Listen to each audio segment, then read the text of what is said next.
kelima. Pertanyaannya adalah masalah zakat. Pertanyaannya, saya punya kakak yang miskin. Alhamdulillah saya punya rezeki lebih. Bolehkah saya membayar zakat profesi saya kepada kakak saya yang miskin? Kemudian,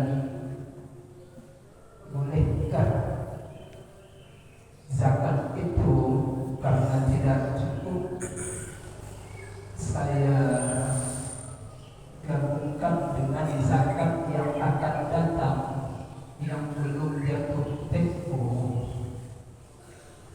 Kemudian yang ketiga adalah karena dia tidak punya rumah selama ini, bolehkah zakat itu saya bayar dalam bentuk membangunkan sebuah kamar, bukan sebuah rumah? Jawabannya yang pertama, tidak boleh menyerahkan zakat kita kepada orang yang wajib kita nafkahi. Dengan demikian, tidak boleh membayar zakat apapun, zakat fitrah, zakat harta, zakat profesi, kepada, kalau dia suami, kepada anak, istri, dan kedua orang tua. Tidak sah, karena mereka adalah orang yang wajib kita nafkahi. Bagaimana dengan kakak kandung? Boleh, karena kakak itu bukan orang yang wajib kita nafkahi. Bagaimana dengan istri membayar zakat kepada suami? Boleh. Suami tidak boleh membayar zakat kepada istri, tetapi sebaliknya boleh.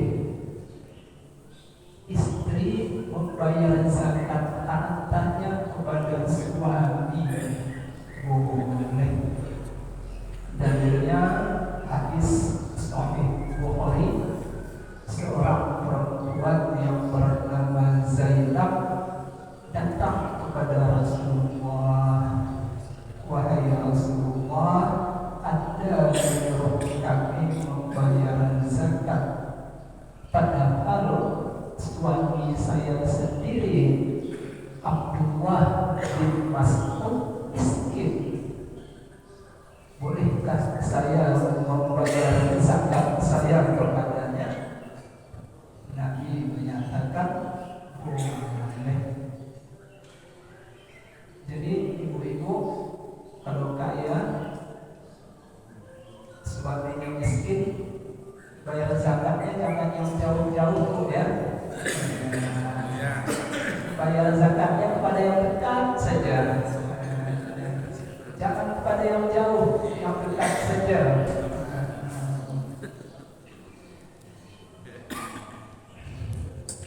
Yang kedua, karena saya ingin membayar zakat dalam bentuk bangunan, zakat profesi saya tidak cukup, bolehkah saya menghitung zakat yang akan saya keluarkan 1 atau 2 tahun yang ke depan saya keluarkan tahun ini? Hukumnya boleh. Membayar zakat yang belum jatuh tempo boleh. Yang ketiga, bolehkah saya, karena kakak saya ini miskin, selama ini hidup ngontrak-ngontrak terus, bolehkah saya membayar zakat? Saya bangunkan sebuah kamar untuknya, bangunan itu uangnya dari zakat. Tidak boleh. Tidak boleh membayar zakat profesi dalam bentuk barang. Barang apapun itu, sembako, bahan material, pakaian, tanah, tidak boleh, tidak sah.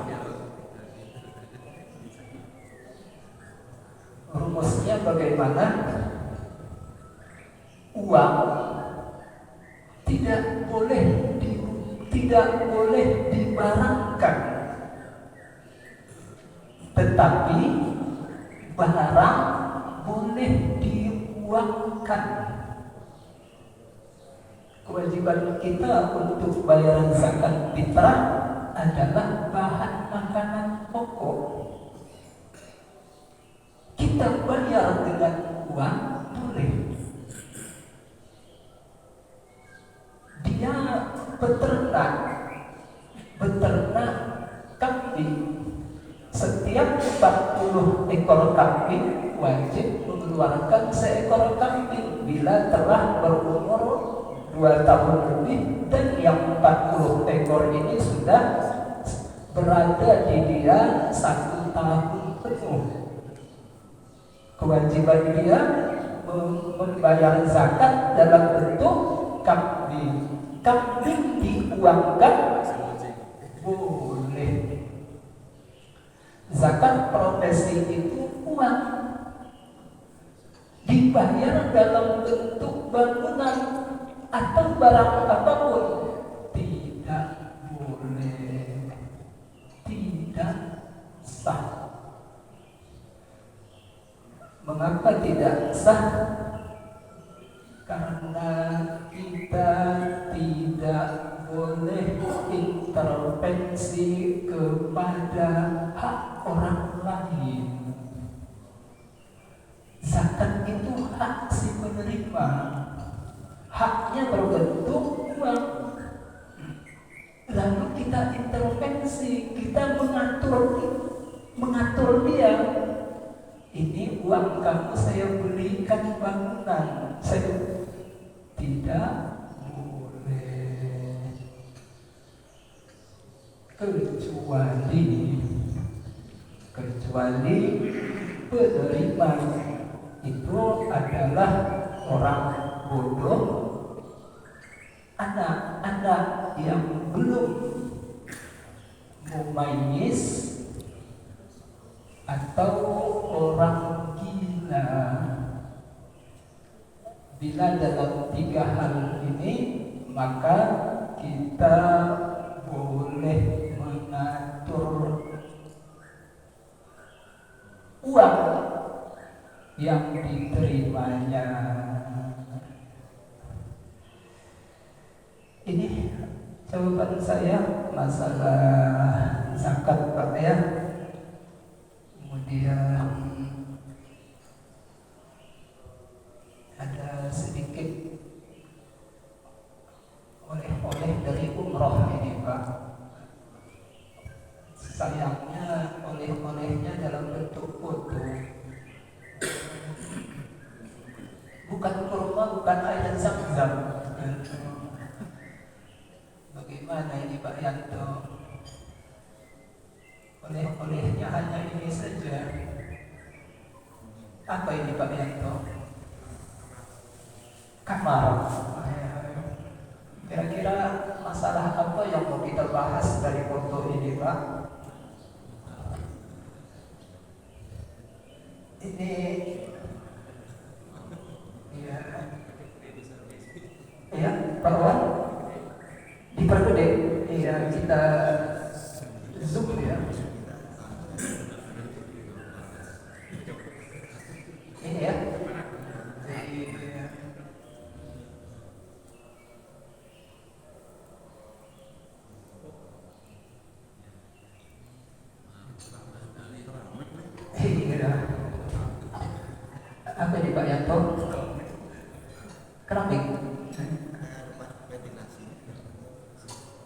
keramik. Tadi Pak Wawan mau menjawab ini. Tadi Pak Wawan mau menjawab masalah apa ini Pak Wawan? Masalah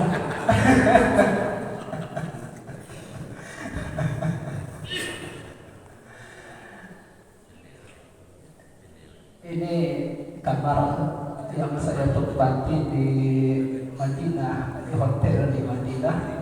Ya, saya melihatnya unik, lalu saya foto.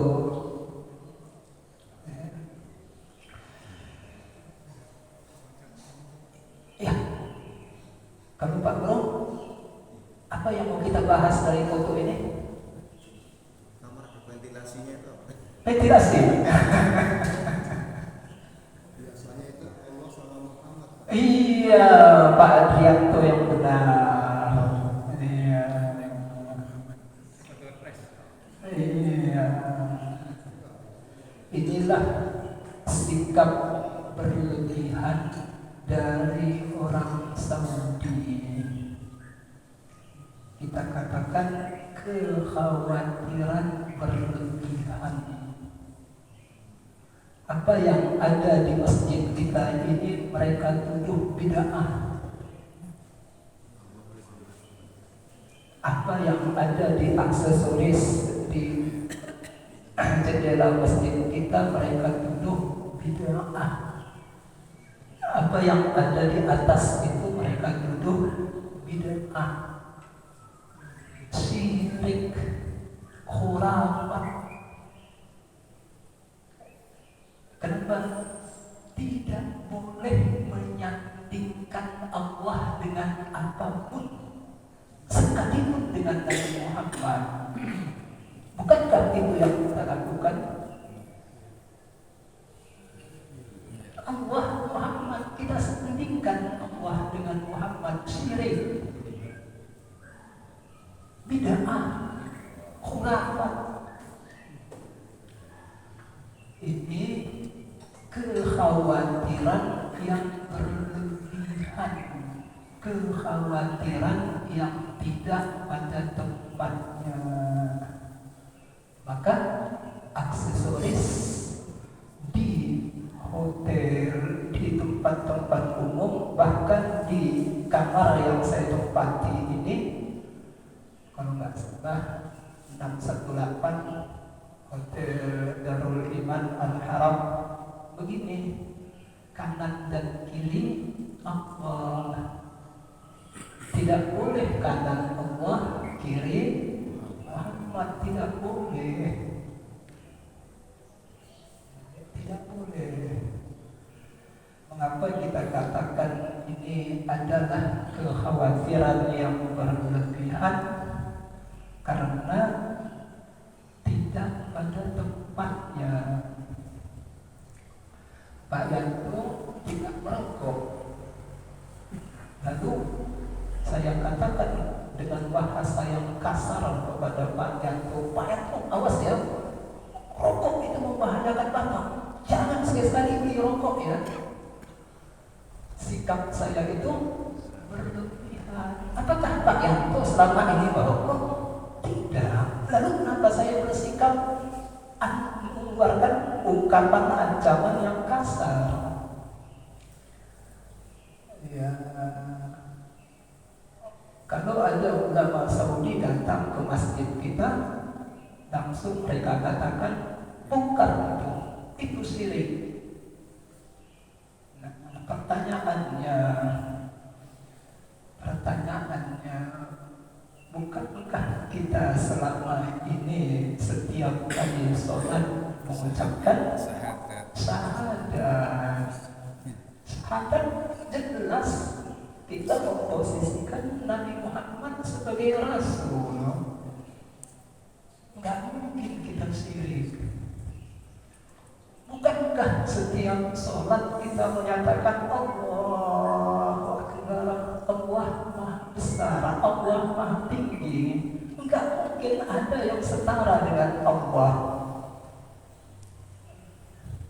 Bukankah setiap sholat kita membaca surah Al-Fatihah? Iyyaka na'budu wa iyyaka nasta'in. Kita hanya beribadah kepada Allah, hanya meminta kepada Allah. Enggak mungkin kita meminta kepada Nabi Muhammad. Jadi ini sikap mereka yang berlebihan sampai aksesoris juga tidak boleh menyandingkan Allah dengan Nabi Muhammad. Ya. Jadi sikap seperti ini bukan hanya pada hiasan.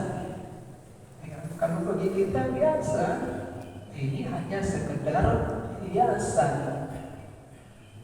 Innallaha jamilun wa yuhibbul jamal. Allah itu indah, menyenangi keindahan. Kalau hanya lafaz Allah di sebelahnya Allah, kurang indah. Ini hanya masalah seni, tidak masalah akidah.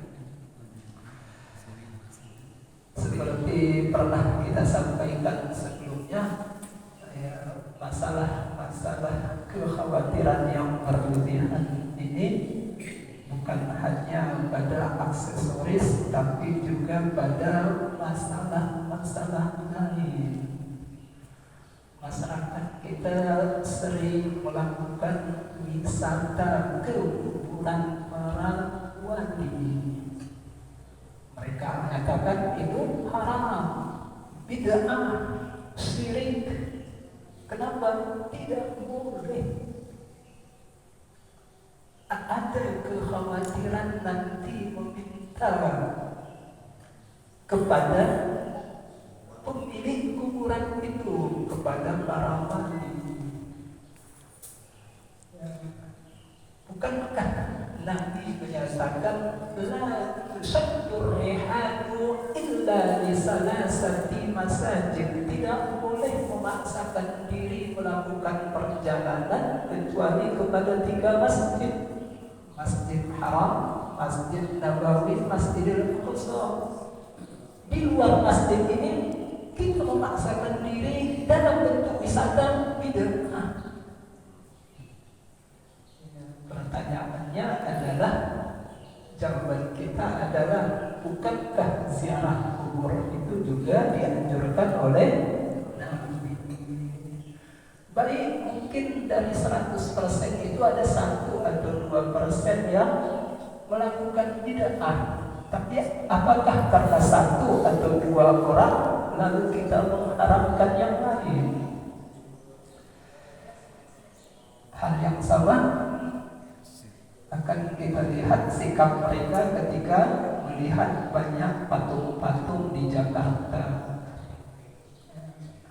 Mereka akan menyatakan itu bid'ah, syirik dan lain-lain. Kita hanya menyatakan masyarakat kita sudah cukup dewasa, tidak akan menyembah patung yang ada. Itu hanya sekedar biasa. Baik Pak Endo, itu saja. Kalau tidak ada, kita sambung masalah yang kemarin belum selesai kita bahas. Alhamdulillahirrahmanirrahim. Jamaah yang dirahmati Allah, bahwa materi dari disampaikan guru kita sudah disampaikan kepada kita semuanya. Sebelum dilanjut, mungkin ada yang bertanya kaitan dengan zakat, kemudian dari oleh-oleh dari Ustaz dari umroh, ya kan? Mungkin dipertanyakan, silakan. Ya, ada. Ya, silakan.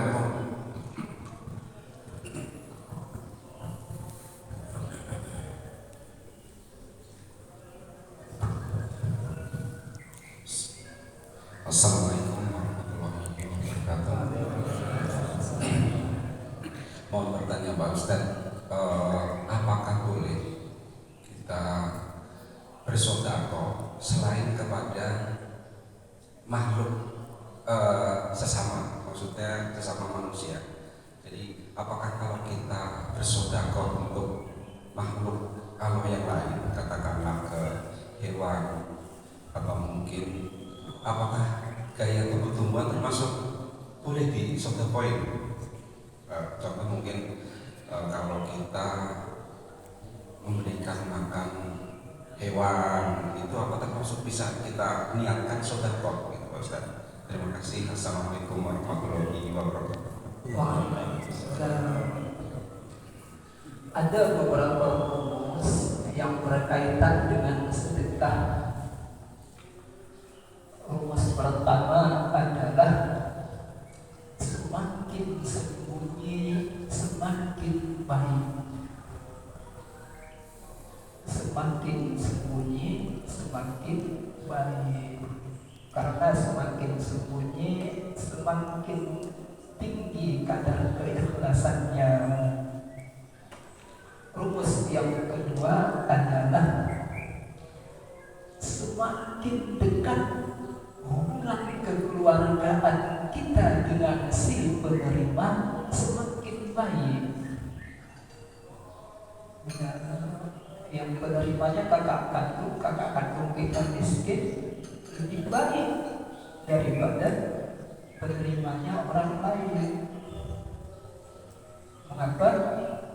Ketika kakak kandung kita itu kelaparan dan dilihat orang, maka orang akan menyatakan itu saudaranya mana? Itu saudaranya kaya kok tidak membantu. Rumus yang ketiga adalah semakin besar manfaatnya semakin baik. Nah, ini pertanyaan Pak Supremo. Manakah yang lebih utama, sedekah untuk manusia atau untuk hewan? Manakah yang lebih utama, sedekah untuk hewan atau untuk tumbuh-tumbuhan? Untuk tumbuh-tumbuhan umpamanya dalam bentuk pupuk. Rumusnya adalah semakin besar manfaatnya semakin baik. Kalau memang hewan itu lebih besar manfaatnya dari sedekah kita daripada kepada manusia, ketika itu sedekah kepada hewan lebih bermanfaat. Karena itulah muncul rumus lain yang aneh. Najis tambah najis tambah najis, hasilnya adalah surga. Ya, najis tambah najis sama dengan surga. Aneh kan Pak? Ya. Najis pertama adalah wanita muncul. Najis kedua adalah sepatunya yang kotor.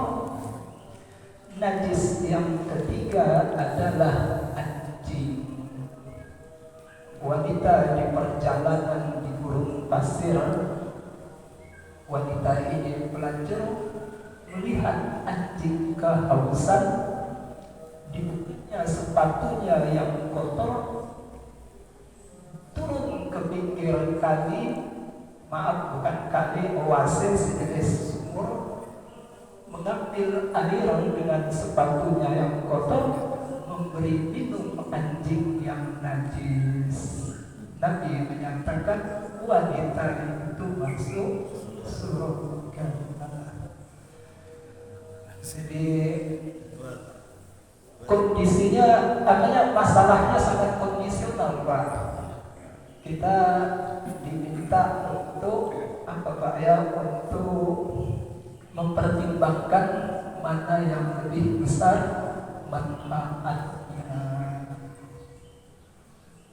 Karena itulah ayat di surah Ad-Dahr, wa yut'imuna at-ta'ama 'ala hubbihi miskinan wa yatiman wa asira.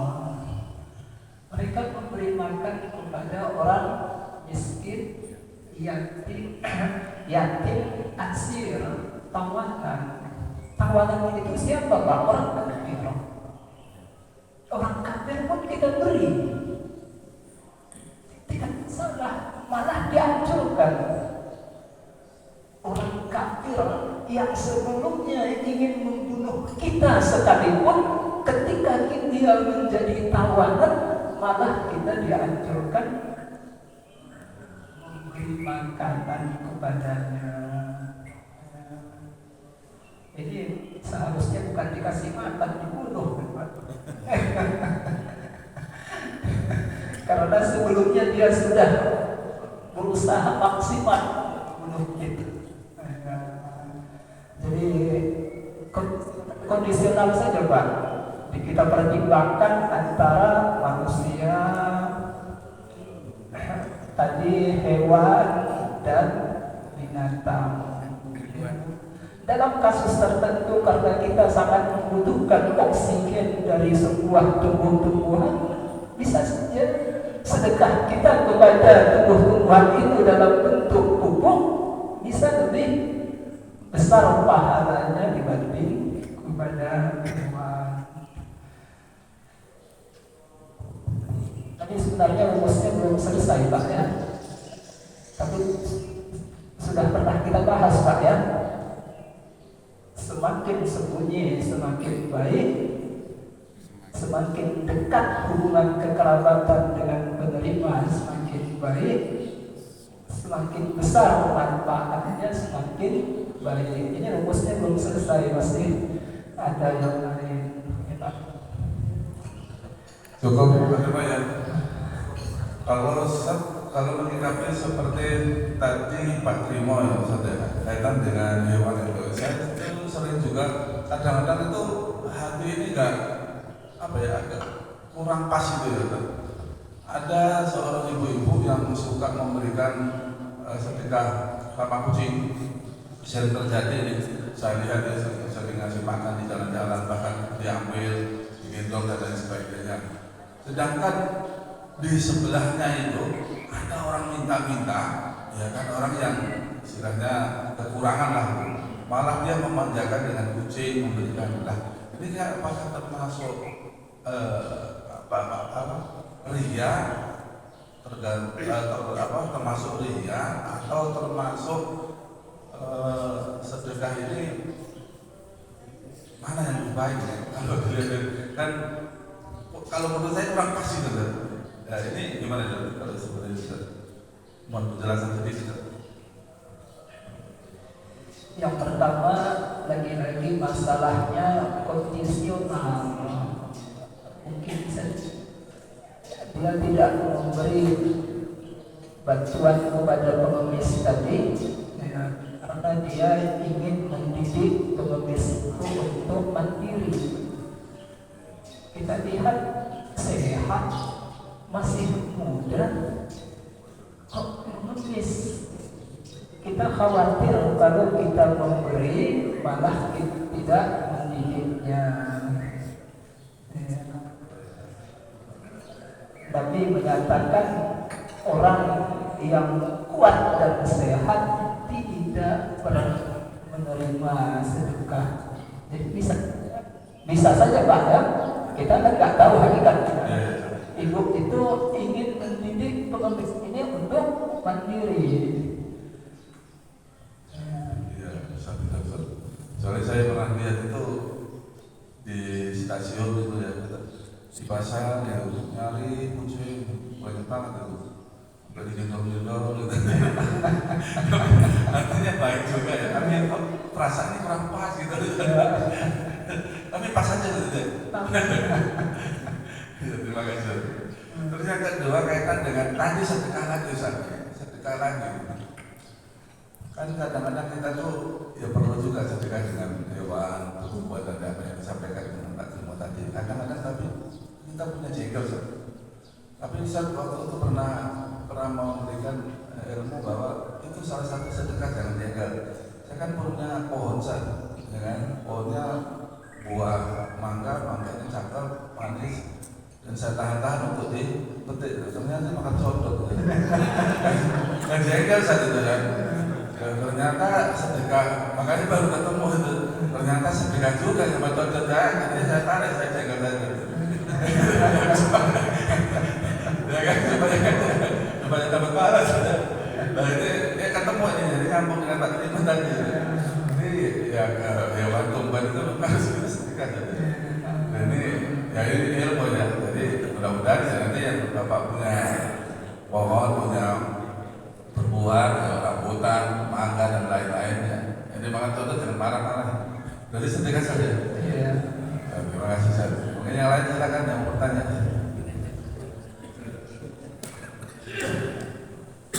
Assalamualaikum warahmatullahi wabarakatuh. Mohon izin bisa bertanya, tapi itu di luar yang kita bahas ini, tapi mungkin sedikit nyambung-nyambung. Akhir-akhir ini kita dipertontonkan di televisi ini ada beberapa yang boleh dikatakan kiai atau ustadz yang mempertontonkan kekayaan atau harta ya.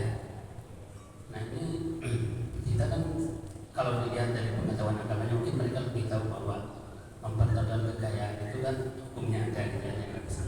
Tapi yang kami pertanyakan apakah itu termasuk riya? Sementara mereka itu tahu hukum agama tetapi mempertontonkan kekayaan kepada publik gitu. Apakah itu termasuk riya atau alasan mereka ketika ditanya wartawan untuk katakanlah memberikan motivasi kepada warga atau masyarakat bahwa seorang ustadz juga dengan penghasilan kecil misalnya kok bisa seperti itu gitu. Mana sebetulnya yang benar? Apakah tujuan motivasinya yang benar atau dianya yang lebih dipertontonkan? Makasih. Assalamualaikum warahmatullahi wabarakatuh. Waalaikumsalam warahmatullahi wabarakatuh. Banyak sekali ayat Al-Quran yang mendahulukan kata sirron daripada kata alaniyah.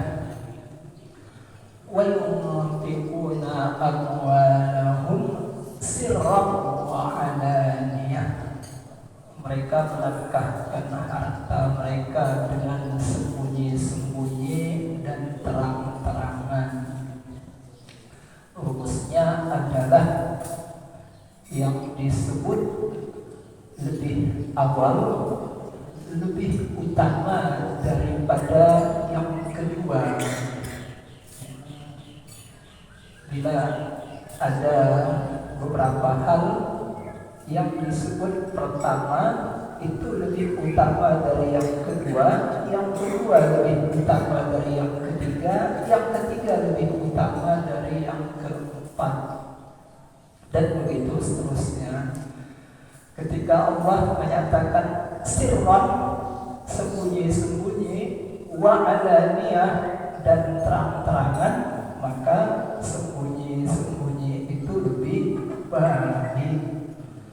Hanya saja jangan kita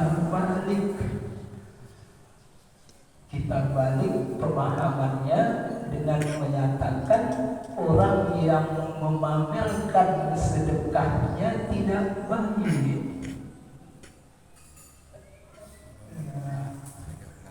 Nabi beberapa kali kekurangan dana ketika mau berperang.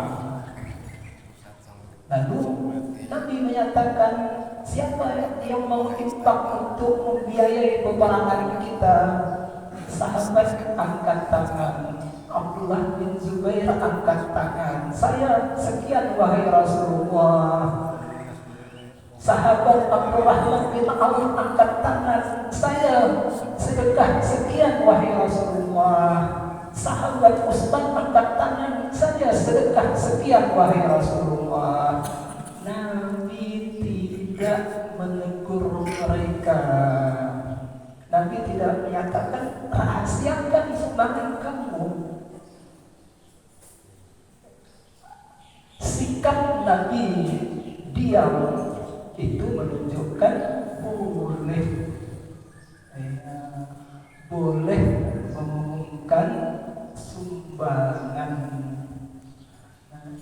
tetapi kalau dirahasiakan lebih baik. Lagi-lagi itu kondisional. Mungkin saja ketika diumumkan itu lebih baik daripada dirahasiakan. mungkin umpamanya untuk motivasi yang lain, menggugah yang lain, mungkin untuk sahabat-sahabat lain yang tahu ini perang memang betul-betul akan dilaksanakan karena dana sudah terkumpul.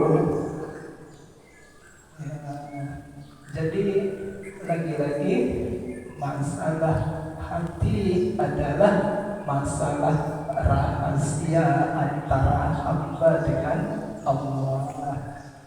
Kita tidak mengetahui masalah keikhlasan atau tidak. Hanya saja kita jangan menyatakan orang yang mengumumkan mahar sumbangannya itu tidak atau kurang ikhlas, karena dibolehkan dalam agama.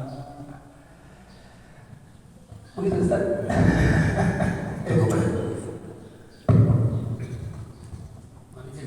Bukan masalah sumbangan sebenarnya. Seorang ustaz itu tadi kayak kalau boleh kita sebutkan kayak Udal Sonmen, Muhammad Reza itu kan mempertaruhkan rumah wahnya publik. Apa kita termasuk ria atau enggak? Oh tidak ya. Ya, ya mungkin juga mereka punyanya mungkin mau nampung sekian tahun baru menentukan. Tapi apakah ketika jadi harus dikasih tahu umum gitu? Itu termasuk ria apa enggak? Jadi harta kekayaan yang mereka miliki juga ya, apakah mereka ria atau tidak rahasia antara mereka dengan Allah. Apalah artinya kekayaan mereka yang sebanyak itu dibandingkan dengan kekayaan Nabi Sulaiman? Ternyata Nabi Sulaiman juga memamerkan kekayaannya. Jadi mustahil seorang nabi bersikap ria. Ya.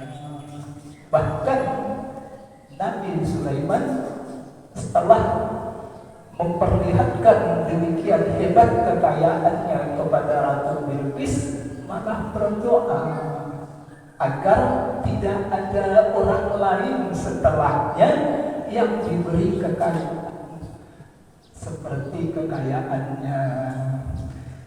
Jadi boleh Pak.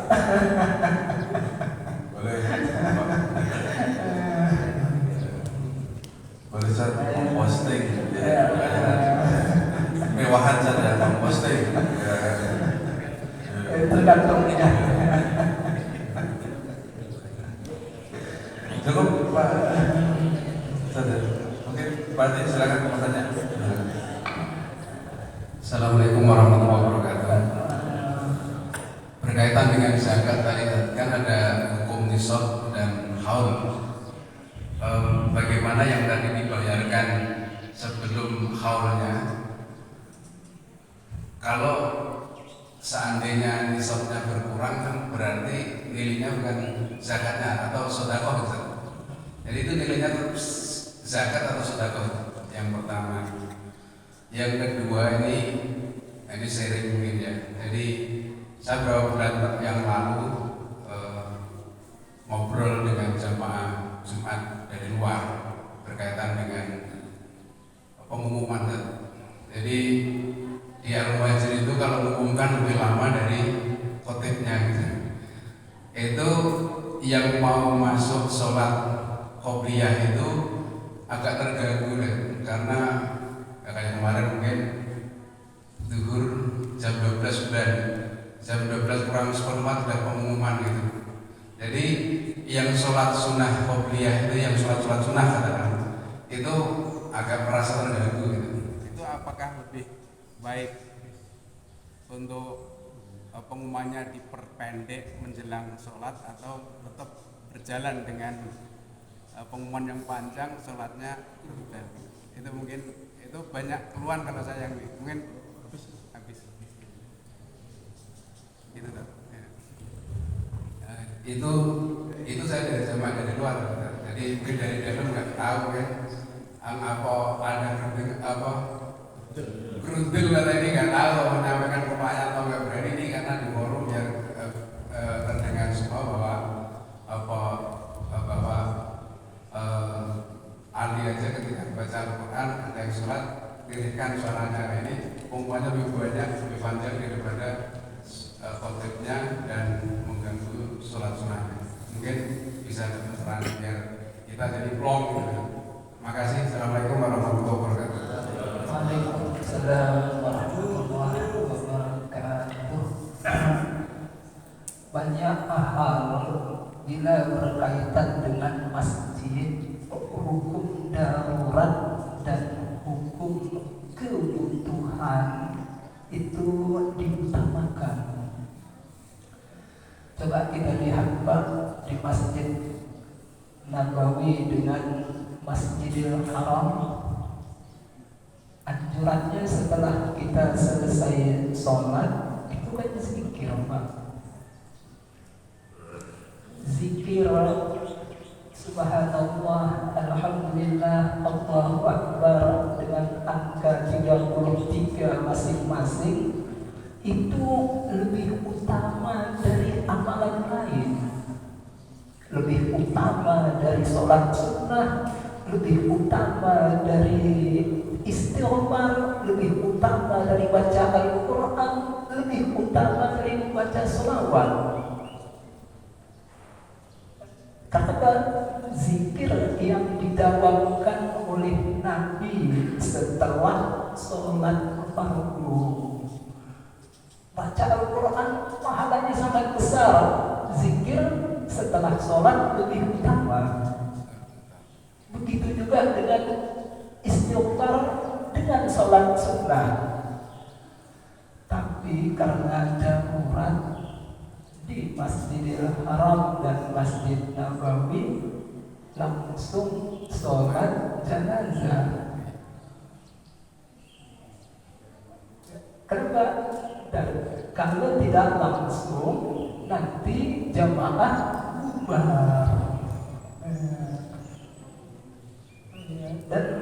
Dan anehnya kita nggak tahu itu jenazah dibawa dari mana.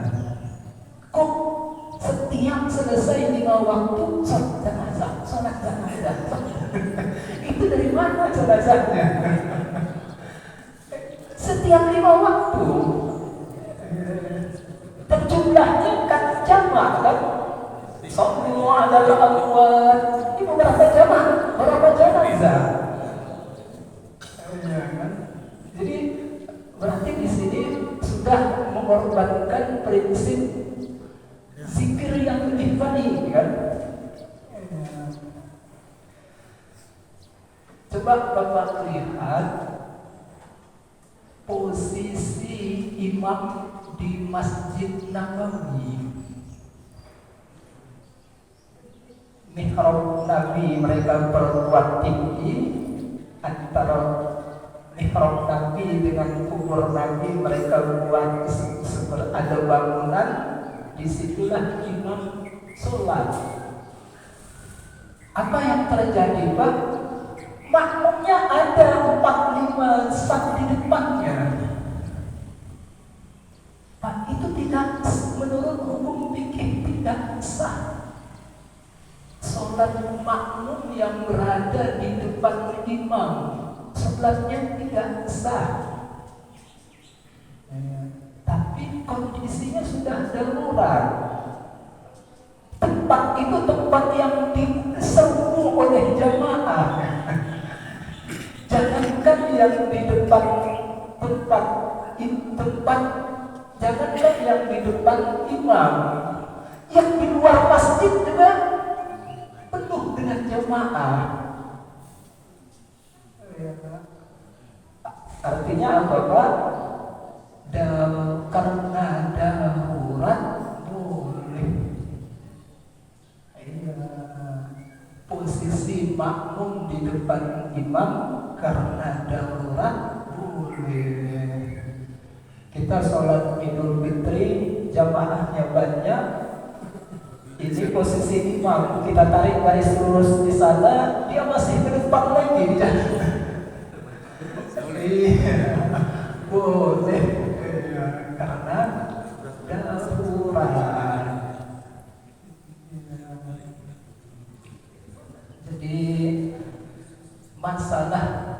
pengumuman di masjid juga sampai kepada masalah darurat. Bila keuangan masjid tidak diumumkan, nanti ada tuduhan tidak transparan. Jadi ini perlu diumumkan karena itu uang jamaah, perlu diumumkan pendapatan dan pengeluarannya. Jadi dalam kasus seperti ini jamaah yang mengalah. Tapi kalau tadi ada usulan mohon dipersingkat, lebih baik Pak Yanto.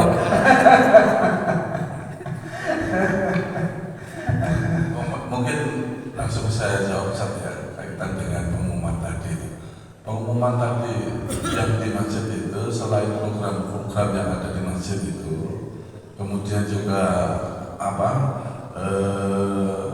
termasuk keuangan, kemudian juga ada titipan. Ya, ada titipan itu dari lingkungan suruh menyampaikan, ya kan waktunya panjang saja, ya kan. Kemudian juga ada lagi titipan yang lain, ada jamaah kita yang sakit dan lain-lain, itu kan titipan semua. Kalau kita bersihkan ya bisa-bisa, ya kan. Nah, tapi kita menghormati karena di sini adalah jamaahnya banyak, kemudian dan nyampe pas kumpul ya memang tepat di sini, memang waktunya agak panjang, itu aja kan gitu saja. Nah, titipan ini kan semua, jadi saya itu kadang-kadang masuk ini udah ada gitu. Kadang kalau amplop sih nggak apa-apa, titipan amplop ya.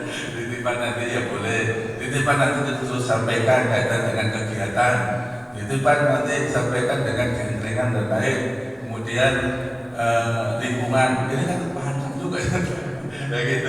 Tapi kalau dipersingkat cuma laporan keuangan, kemudian jadwal khotib, ya selesai. Ya kan? Artinya cuma berapa menit gitu. Nah, di situ kan juga ada, tapi nggak masalah Zat, nanti diperbaiki. Yang mengusulkan kan boleh-boleh aja kan? Namanya perbaikan dan kebaikan kan, ya boleh-boleh aja. Jadi ya nanti dipersingkat aja kalau memang waktunya. Karena mohon maaf kadang-kadang saya sampaikan, kalau sekarang kan jam 12 lewat 9 menit ya, 9 menit. Jamaah yang datang itu jam 12 saya baru datang gitu. Kadang-kadang saya baru mulai ini, jamaahnya nggak ada, tapi kan kedengaran suara kan gitu. Pas kumpul baru datang ya terganggu, pasti dia sholat ya kan, baru datang juga. Pas waktunya ini ya mungkin terganggu dianya karena apa yang saya sampaikan tadi. Tapi perbaikan nggak masalah, masukan. Terima kasih. Anda baik dikit. Kalau selama ini kan ada beberapa pengumuman yang bersifat mengulang yang kalau boleh, dan memang ironi juga sih Pak, kalau ngumumin di awal waktu yang dengerin bukan jamaah yang ada di masjid tapi di luar warga gitu ya. Tapi sebetulnya nggak masalah karena tujuannya kan untuk warga juga sebetulnya. Kemudian yang kedua, pengumuman yang sifatnya mengulang mungkin tidak usah diumumkan setiap Jumat atau 2 Jumat sekali gitu ya. Seperti mengulang gitu yang rutin yang tidak ada kaitannya sama hari itu.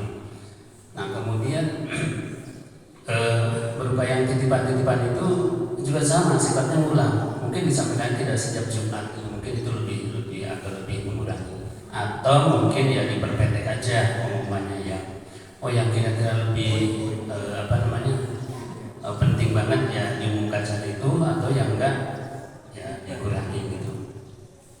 Itu nanti Pak Yanto yang ngatur gimana caranya supaya lebih tadi mengurangi keluhan jamaah gitu ya. Apakah mau diperpendek, mau diumumkan lebih awal, atau mengurangi pengumuman yang sifatnya mengulang gitu ya, yang memang keadaannya rutin yang diulang itu gitu ya, seperti yang sumbangan 2000, kemudian program-program yang memang rutin sudah berjalan gitu, mungkin sebagian besar jemaah sudah tahu program itu. Ya, Pak ya. Itu saran kami, mudah-mudahan bisa nanti dievaluasi.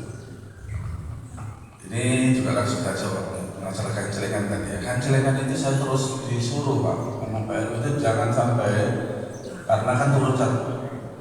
Dan itu salah satunya jadi hari Jumat itu kancelengan 2000 itu terus gaungkan. Bahkan juga Pak Terima dulu juga sama. Pak Terima juga sama. Jadi momen-momen yang seperti itu terus sampaikan. Jadi ya karena untuk memotivasi karena turun. Karena biasanya kita kalau ditabuk-tabuk itu kan hidup lagi kan gitu lah. Seperti kayak gitu Sir. Jadi ya mohon maaf ya nanti insya Allah nanti akan diperbaiki. Saya suka dan senang, tidak artinya tidak kemudian ada kebencian atau marah dan lain sebagainya. Saya suka dengan yang seperti itu karena ini adalah perbaikannya. Jadi kalau mau memperbaikan lebih baik lagi kan lebih bagus. Ya, terima kasih. Jadi ada hadis Nabi yang sangat populer, min fiqhir rajuli qasrul khutbah wa iqamatil as-shalah. Salah satu dari ciri imam yang baik pada sholat Jumat adalah khutbahnya pendek, sholatnya panjang. Ini pertanyaannya, hadis ini sahih. Mustahil hadis sahih ini tidak diketahui oleh para ulama. Mustahil. Pasti mereka semua mengetahui yang baik itu khutbah pendek, sholatnya panjang. Lalu timbul pertanyaan, mengapa yang terjadi sebaliknya? Jawabnya adalah kondisional. Karena hari Jumatlah kesempatan. Bahkan di masjid-masjid di Amerika untuk sholat Jumat menyewa gedung. Tidak ada masjid di beberapa kota, sewanya mahal. Pada hari Jumatlah kesempatan besar bagi para ulama di sana membahas masalah politik, masalah sosial yang terjadi selama 1 minggu itu. Yang terjadi apa Pak? Di masjid, di aula-aula, tempat-tempat yang disewa untuk sholat Jumat di Amerika, khutbahnya tidak ada yang kurang dari 1 jam. Panjang sekali. Kenapa? Ini kesempatan, ini tempat berkumpul di lain waktu, di luar waktu tidak ada, dan ini sewa gedung yang mahal. Tidak ada khutbah di Amerika di gedung-gedung yang disewa kurang dari 1 jam. Sholatnya biasa 10 menit, 5 menit. Kan itu dibanding. Jadi lagi-lagi itu karena darurat. Ya. Masalah posisi makmum yang berada di depan imam di Masjid Nabawi tadi itu masalah darurat. Ya. Tidak bisa lagi diatur karena memang jamaah membludak. Beda halnya dengan di Mekah. Kalau di Mekah masih bisa diatur, imamnya di dekat Hajarul Aswad. Begitu mau masuk sholat dipagar, ya makmumnya sedikit berada di belakang. Bisa diatur.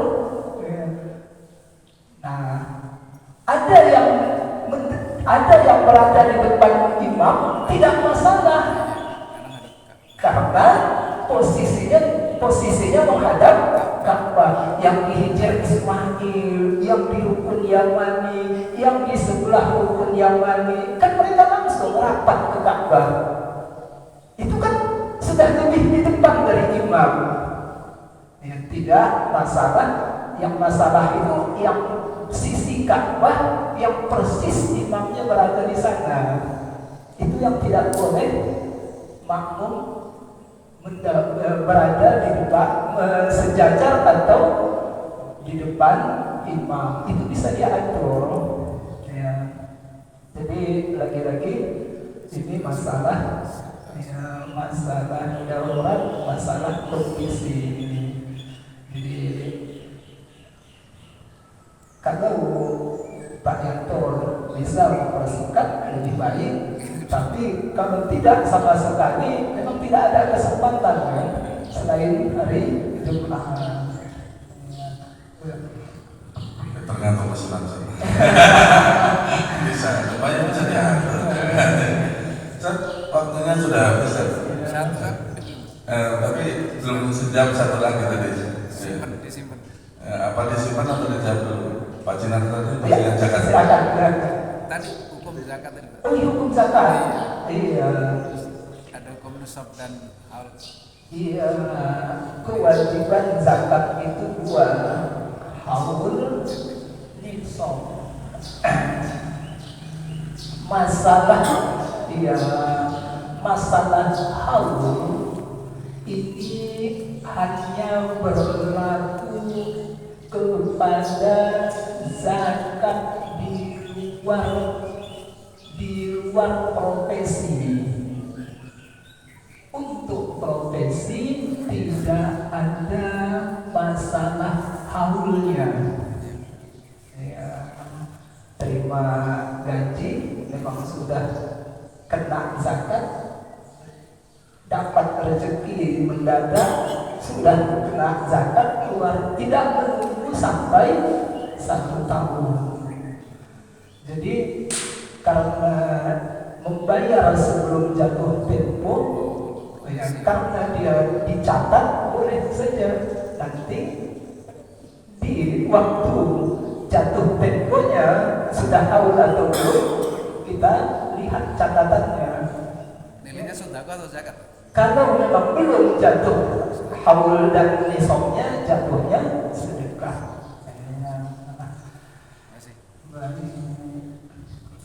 Jadi sedikit saja saya tambahkan kekhawatiran kita tadi. Ya, kekhawatiran itu sebenarnya berlebihan, karena dalam kehidupan kita sehari-hari juga kita lebih populer dengan kalender Hijri daripada kalender Masehi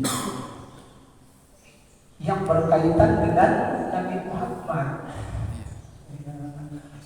Tanggal berapa Nabi lahir?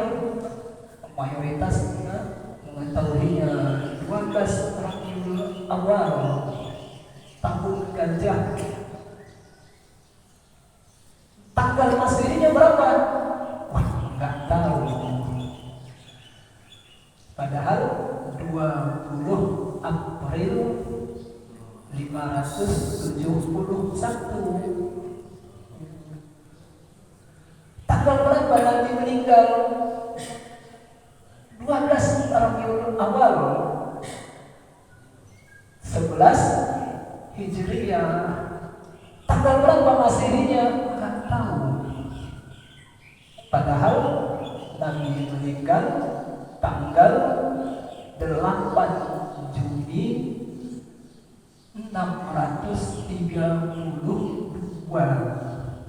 Ini kan menunjukkan kekhawatiran bahwa kita akan menyamakan Muhammad dengan Nabi Isa itu jauh.